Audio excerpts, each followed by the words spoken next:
in today's video, we're going to be talking about rotation in the downswing and the way it's not what you think it is. And today we're joined by Anna. So Hi. This is my wife, Anna.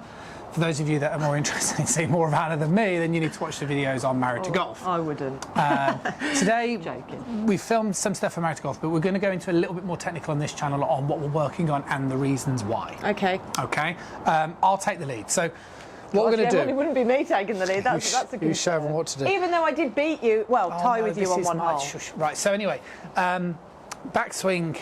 Okay, so what happens in the golf swing is we need separation. Separation is when the upper body moves independently away from the lower body and the lower body moves independently away from the upper body, right? Separation is really important in the golf swing because if I introduce separation here where I move just my upper body, you can see the way my shoulders become tilted. If I move like this, it doesn't. And it's really key. Now, one of the things that we used to talk a lot about in golf instruction was the X factor, which was the idea of turning your upper body against your lower body. But what happened then is people took that information wrong, and then people said, oh, it's bad for your back to not turn. So what I tend to say to people is, you've got to turn your upper body, you have to turn your chest correctly, and I would try and recommend keeping the trail leg flexed. And I think that way you can allow your pelvis to move to a comfortable amount, but not to the point where it's moving unnecessarily. Okay, so Anna was quite sort of testament where she was moving the upper and the lower body very much together in the backswing position.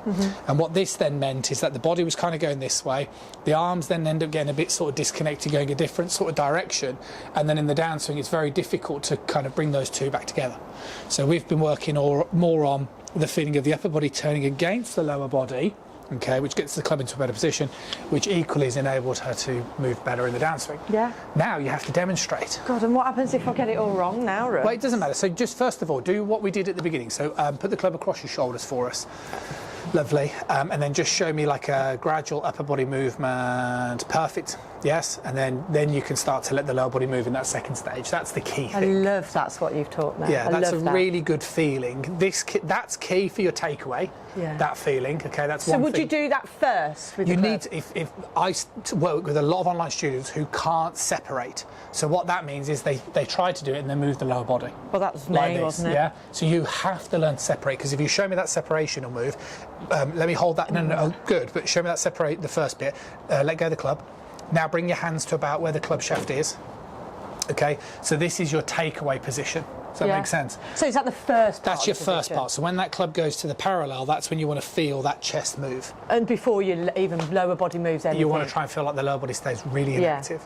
And then from there, then you can turn the upper body, and that gives you the correct sequence. Yeah. And then you should feel like this is more flex. It's got more pushing into the floor, which then means it's easy to open up the hips and the lower body in the downswing position. Make sense? It does make sense. I really like that. So show us a couple of backswings, but just pause. You have no pressure on you expected to... Well, I hope there's not. Oh, you haven't put... Oh, yes, you have. You got it. So... No, don't just pause at the top of the backswing. Sorry, that was a really bad one as well. So go on. So do the first move. Then, yeah, good. That's fine. But pause in the... So go back early. So slowly, yes, very good. Yeah. And see how nice and connected your arms are now naturally to your body. Oh, yeah. That wasn't happening with you on the golf course, which we'll show on the bit of B-roll. And then if you carry on turning, lovely. Oh. Do you get it?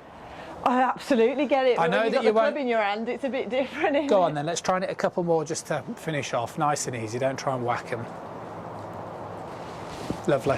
Yeah, that's your best swing I've seen you do. Is it? That'll do. Oh, you're not even going to do any more? There's no point, you won't get any better than that. You're not going to see it all go wrong? That was wonderful. So... Thanks, Russ. That's a really good... That's the best lesson I've ever had from you. Oh, good. Well, there you go. I have some uses. You stand opposite me for a sec. So amazing. For anybody who's new to it, you work on the separational stuff first. You then work on pausing at the top to get used to those positions. Then you can turn through. Don't expect amazing results when you do that. That's it. I'll see you soon. Bye. That was not as good as mine. No, I know.